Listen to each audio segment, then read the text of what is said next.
A selection from Miss Maggie.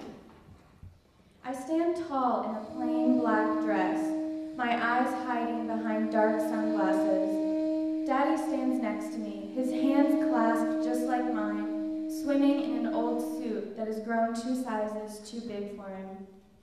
I look over at my father and take notice of how much he has aged over the years. I notice his gray, thinning hair, his shaking hands, and the deep creases in his face revealing all the life he has lived. I've been too busy growing up all these years to notice that he has been growing old. "Daddy, you all right?" I whisper to him, taking his trembling hand in mine. He looks at me and winks, nodding. Daddy always pretends that everything is just fine, especially when it's not. I knew this was coming. I knew this was coming, I keep telling myself. I repeat this over and over again in my head, but it does no good. I've been expecting this day for a long time, knowing it was approaching, but I never thought it would come. I never wanted to come back here, and certainly not like this, but here I am.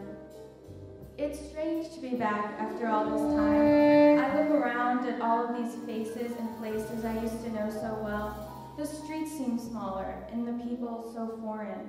Things are different now. She lived to be 103 years old. This is mentioned many times at the service and in the whispers of people in town talking.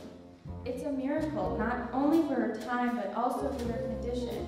Doctors didn't expect her to live another month, but that was 23 years ago. It's funny how life works sometimes. They couldn't explain it, but I knew why. There was a boundless spirit inside of her, an eternal flame in her soul that would never stop burning. A smile comes across my face when I suddenly recall a small moment years ago. I must have been 12 years old, crying because I was afraid that she was going to die.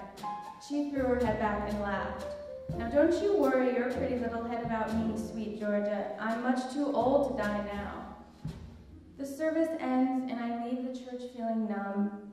I walk slowly with Daddy, who is barely getting by on his weak legs. I reach for his arm, he pulls away. He has too much pride to let me help him. Down the road, I see people driving cars and walking across the street, going along with their lives as normal. Daddy finally makes it into the passenger seat, and I go through the motions to drive us home. We don't speak, but the thoughts running through my mind are loud enough to fill the silence.